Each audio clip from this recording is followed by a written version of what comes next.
job right now, and the main thing that we focus on include mostly cakes. So we do a lot of birthday cakes, graduation cakes, wedding cakes, groom's cakes, all the cakes that you see on all the different TV shows. We do all of that. For the slideshow here, this is just a basic kind of birthday cake that we would do if you came and ordered a cake from us.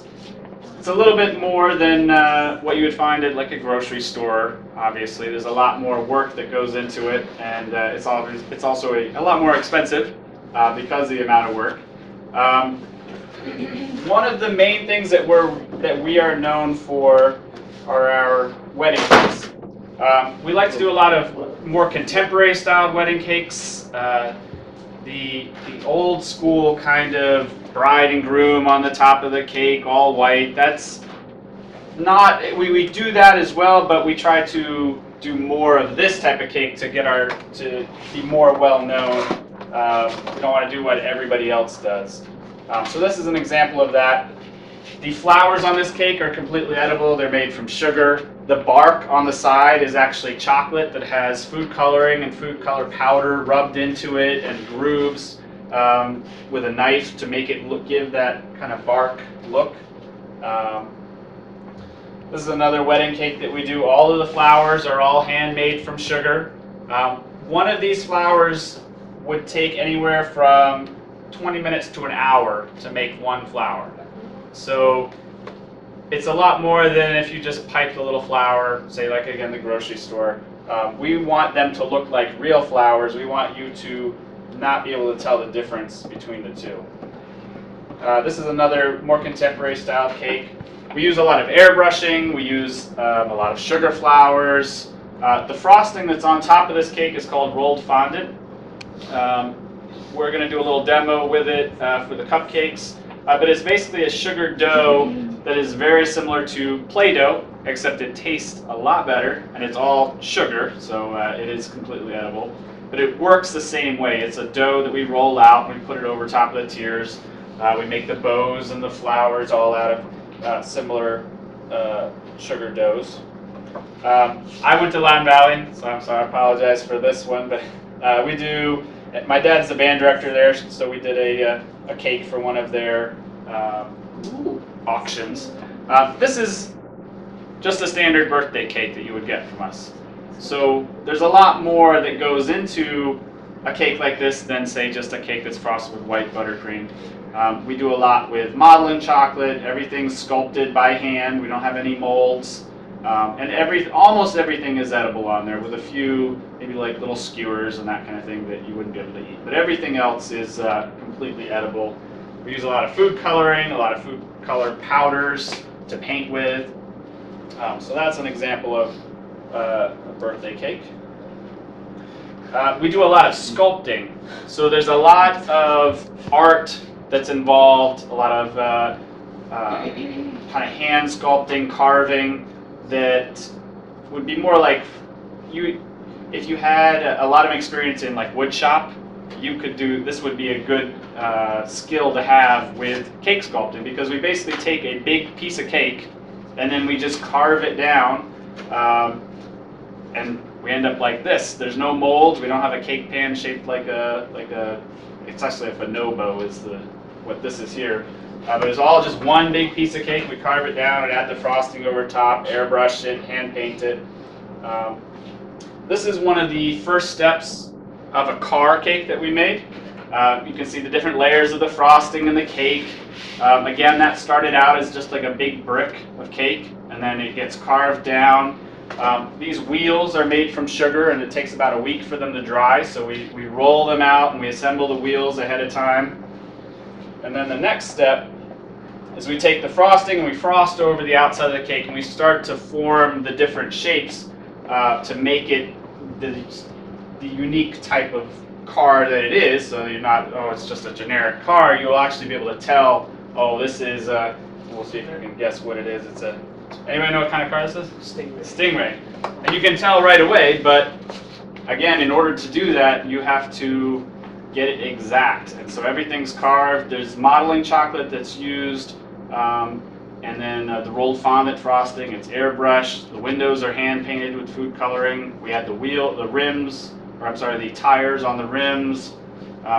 Something like this could go anywhere from about $500 all the way up to about $1,000 for just a birthday cake for, say, 30 to 50 people. So this cake here is, we do a lot of building, like I said, the wood shop kind of aspect. I have power tools that I keep in my kitchen, saws and drills and all that stuff. The bottom half of the plane is made from styrofoam, and then there's a wood frame that we build, and then we build the cake on top of it, and then we add the frosting and the finishing touches, and you get this as the finished cake. And then this cake here is about 3 feet long, so about half. I mean, the board that it's on is about half the size of these tables. So it's a big undertaking, and something like this would take several days to complete. This is another stand that we built. We use a lot of steel pipes, a lot of boards and woodworking. We need to do this so that we can make our cakes defy gravity, so we can make cakes that are standing up. Can anybody guess what kind of cake this is? What it's going to be? Dinosaur? Dinosaur's close. It's actually a college mascot. Yep. So once we add all the cake and we add all the frosting, this is the final cake. And you would never know that there's steel pipes and all this other stuff in there, but you have to have that in there, otherwise it would just fall over and never be able to support itself like that. This is another stand that we built, again with the steel pipes. Before we put the cake on, we actually add a food safe tape over top so that, I mean, you're not putting cake directly against steel pipes and wood. This was for a competition that I did, and then this is the finished cake on top of that. So you would never even know that it just looks like it's basically defying gravity, but there's a structure in there that it would take a lot to bring that cake down. Everything on there is edible. You have the face mask on the helmet is made from sugar. The football player on top is sculpted out of modeling chocolate. And then there's cake on the stands and the football and the screen and everything. So I'm a New York Giants fan. That's all we can say about that. This is another example of one of the sculpted cakes, just like the car. We do these for groom's cakes, so somebody will get a wedding cake and then the bride will want to surprise the groom with something special that has to do with a hobby or his dream yacht that he would like to own eventually. So that's an example of that. We also do a lot of cakes for organizations. This was for an end-of-year party for the Northern Southern train line. They actually served this cake on this same train. So they had the party on the train, and then they recreated the cake, and it all kind of came around full circle. But all the painting on the background, that's all done with food coloring. Everything there is edible, including the sand or the dirt underneath of the train. That's all cookie crumbs. The cake is all cake, and then with the rolled fondant frosting over top. We do a lot of animals. We try to make everything as real as possible. There is a steel pipe in where the head connects to make sure that the head doesn't fall off, but everything else is just carved out of cake. There's no molds.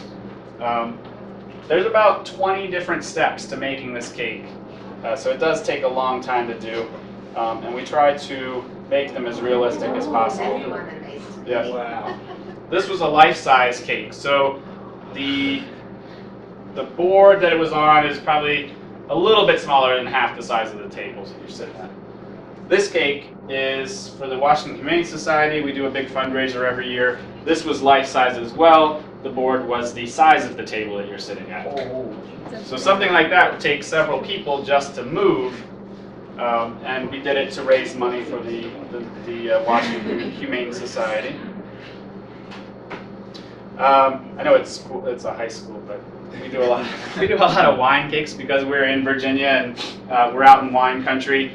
But I wanted to show you this because every single thing on here is 100% edible, including the corkscrew, the flowers, the grapes, the wine bottle is made from cake. All of the labeling, the painting, it's all done with food coloring, airbrushed, hand painting, We'll customize the labels.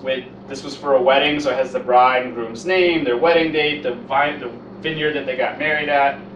So we're able to customize a lot of things. And we don't use any edible printers, so it's not like you're going to get a picture and, oh, sorry. Oh, I saw that one. I'm always working. So this was for the 100 years for Nova Hospital, right across the street in Lansdowne. We did that cake, and we incorporated aspects from the whole entire 100 years that they've been around, including the first hospital, the second hospital, and then all the way up towards the top we had the current hospital. And that took, I think, 6 people to move, so that was big. And it stood over 5 feet tall, so. We do, oh my goodness, sorry, I'm gonna have to turn that on. This is Virginia Tech Stadium. Both the bride and groom were Virginia Tech grads, and so for their wedding cake, this is their wedding cake, they didn't have any other cake, they did a stadium with working lights. It took us 7 hours to set up the cake, and it took about a week and a half to build it. This is a cake that we did that went viral a couple months ago. We did as a groom's cake. It stood about 3.5 feet tall. It was recreated from The Lord of the Rings, but it got picked up by every nerd and geek website on the internet and made its rounds there for a couple weeks.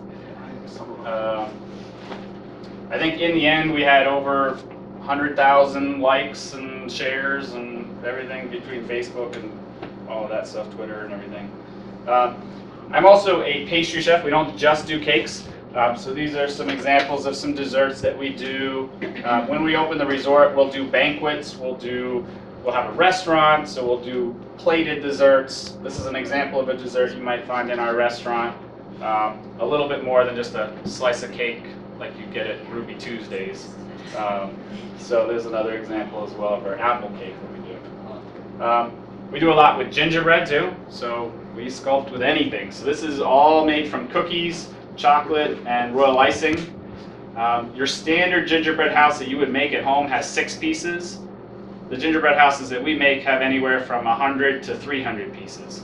And we have to cut out each individual piece and make a template for every single piece. So our gingerbread houses take a month to make, whereas yours might take a couple hours. So this is a cake that I made for Food Network, the cake that we won with. This aired 2 years ago on Food Network. We won $10,000 for this cake. That was a Lego themed competition.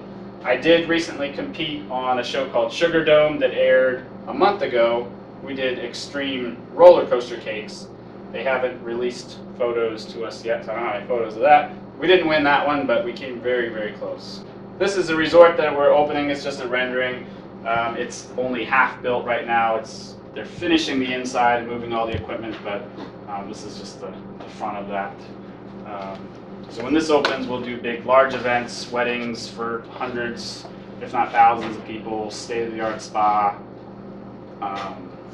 wine bar, restaurant. But I've been waiting for this place to open for 8 years. I actually started with this company 8 years ago, and the resort was going to open 2 years later, and now I'm here 8 years later, and now we're going to open.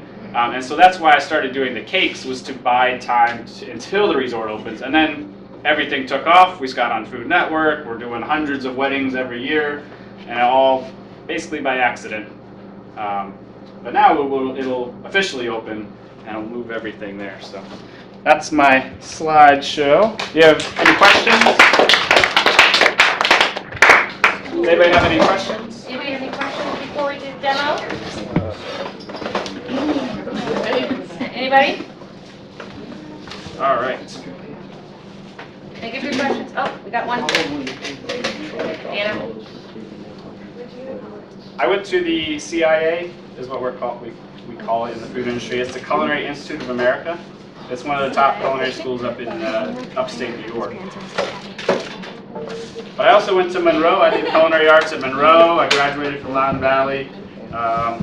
So I worked for Norwegian Cruise Lines in Hawaii. So I worked in Hawaii for 2 years, and now I'm back in Virginia again. But one thing with working on the cruise ship is that you even though it's in Hawaii, you also work 7 days a week, 16 hours a day for 5 months at a time. So imagine going to school for 16 hours every day for 5 months, except you're working.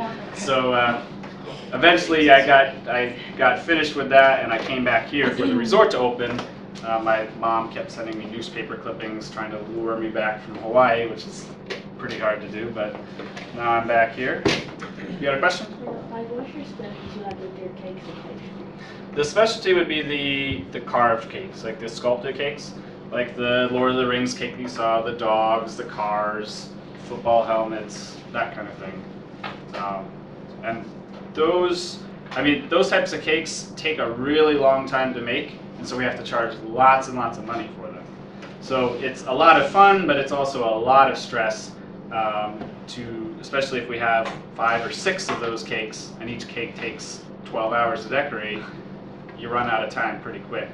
But, you make anywhere from, our cakes average between about $200 for this very simple ones, all the way up to the Nova Hospital cake, I think, was $5,000, and we've done more expensive cakes than that. So what I'm going to do is just a quick little demo on some different decorating techniques for cupcakes. I have a frosting here, the buttercream frosting. This is the same frosting that we decorate the outside of our wedding cakes with. It's also the same frosting that we decorated our sculpted cakes with. And what we do with this, it sets up hard when you refrigerate it. So when we make like a dog or something like that, we'll be able to make the features out of this frosting and then refrigerate it, and those features will get hard, and then we can pull it back out and add the fondant over top, and it won't mess up the different shapes, like for the car, that kind of thing. It's a little bit different than the frosting you would get at the grocery store, which is made from Crisco and sugar. This is made from egg whites, sugar, and real butter. So it's a little bit healthier for you, I think. But, so I have piping bags, and I did a demo for the last class. I have some cupcakes here that I did the demo for. I'm going to show you how I did that. These are just disposable pastry bags for piping frosting. And this is what we call a rose petal tip. It's a large version. You have some similar tips here that you have with your class. They're much smaller. I have large. The large version works better for the cupcakes. So that goes in there. I'm going to line up the top of the piping tip with the crease in the bag. Get that nice and tight in there. And then I have some different food colorings. They came just like this, and I have them out on the plate here. I'm going to take a skewer. Actually, do a little bit more.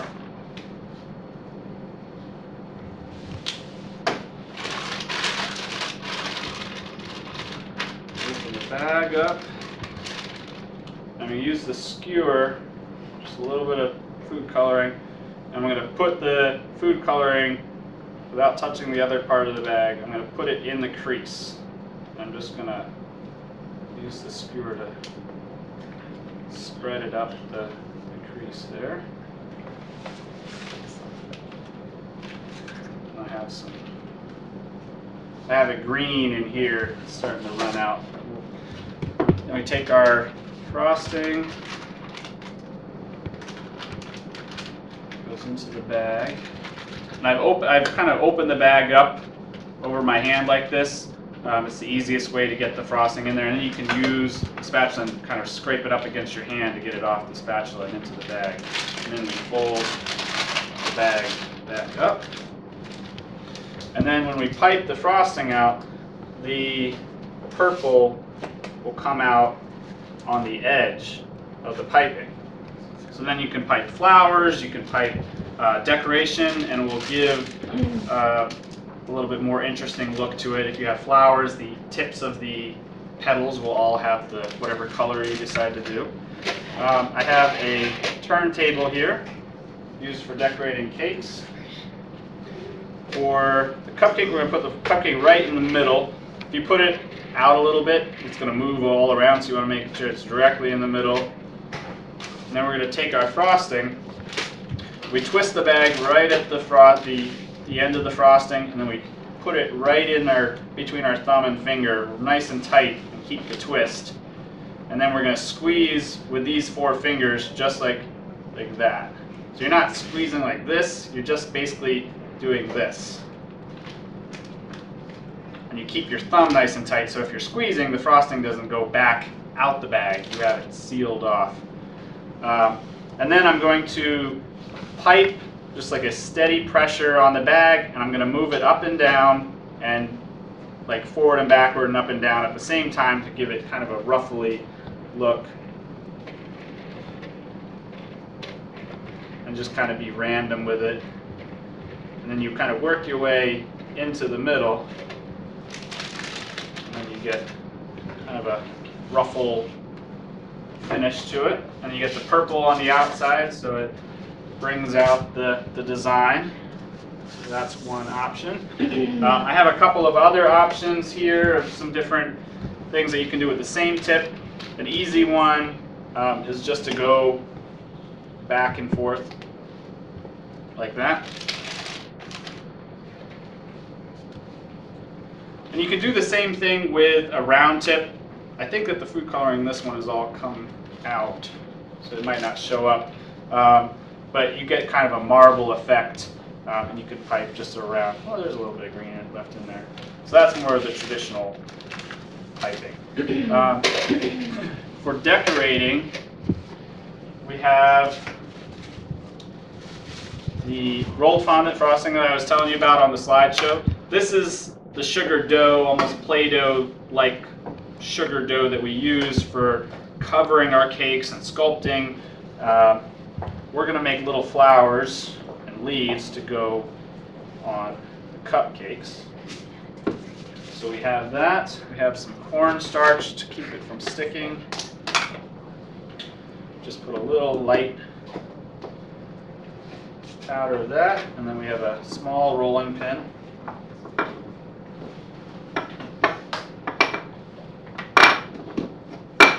And we're constantly moving it and sliding it around to make sure it's not sticking, and then adding some more cornstarch when it's needed. And then we get it to about as thick as the plate, maybe a little bit thicker.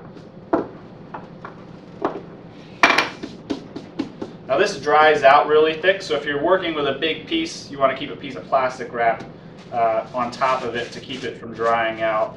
Because when it dries out, it gets crusty and will kind of break apart. Then I have a couple of cutters. I have one for a flower and one for a leaf. And I have a tool that we're going to use with the flower. I'm going to do the leaf first. So I got this rolled out.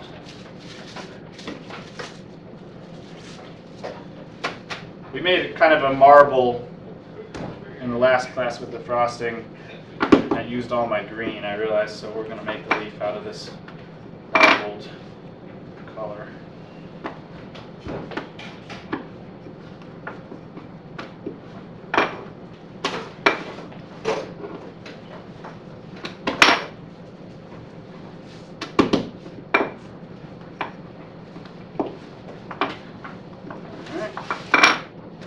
So we're going to take our leaf cutter, cut out the leaves. And then for the leaves, I have this mold. This is made out of silicone. It's food-safe silicone, so you can use food on it. It has the leaf ingrained into the mold. We put the leaf right in the middle, and then we flip it over, give it a little press, and then the leaf design is imprinted into the leaf. Put that on there. Do one more.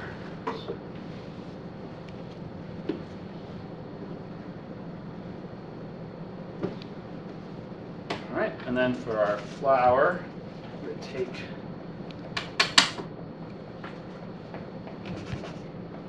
cut those out, and then we're going to take this tool, and it has these grooves that we're going to imprint into the center of the flower. So we're going to put this right in the center, and we're going to pinch the bottom part of the flower very lightly, and then we can take it and stick it right into the cupcake, and it will come off there.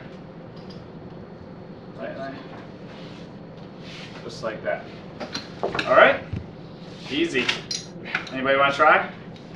Yeah? Yes. All right, come on up. Oh, So what we're going to do is, who is it? You wanted to try it? All right, so if you come around here and pick out a cupcake. All right, so we'll do the piping first. All right, so you can put that right on the center there, and then you're going to take the bag and you're give it a twist, right, so the frosting's nice and tight, and then you're going right in here, right nice and tight like that, and pinch it so it's not going anywhere. And then you want it right up against the frosting so it's not going to come back out and get all over the place. So, all right, got that nice and tight right in there. And then you're squeezing with these fingers, mostly these 3 fingers, you're squeezing like that. All right? There you go. You can put some more on there if you want. All right. Sorry, you just like a side. Yeah, you can. The one that I did first, you actually can turn the table as you go. Yeah. There you go. All right. Set that down, and then if you want to cut out a flower and a leaf.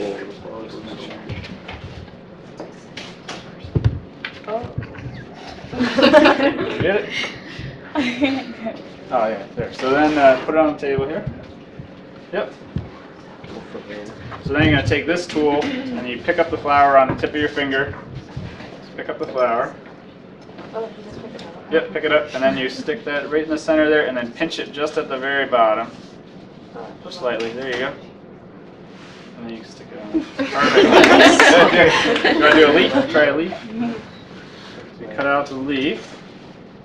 Oh. Right here, yeah. We can cover this up. Other one's right? Yeah.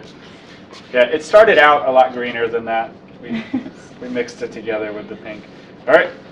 And then if it doesn't come out there, you can push it from this side and it will pop out the bottom. Okay. All right. And you put that right in the middle there.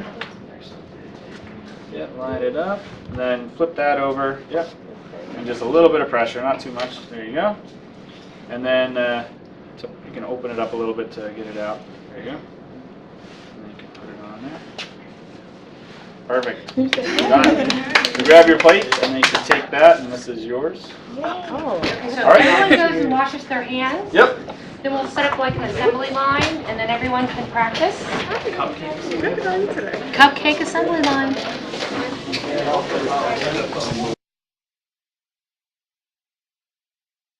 How far did you get, like, with the Monroe? I'm sorry. Well, I went through both years at Monroe. Does that give you an extra push into the? It does, but actually I got more out of working while I was in high school. I worked for at Lansdowne Resort in the pastry department there, and that helped a lot. Between culinary arts at Monroe and working at Lansdowne, it basically pushed you to the top of the class, at least for the beginning part of culinary school, because there's a lot of stuff that you already know.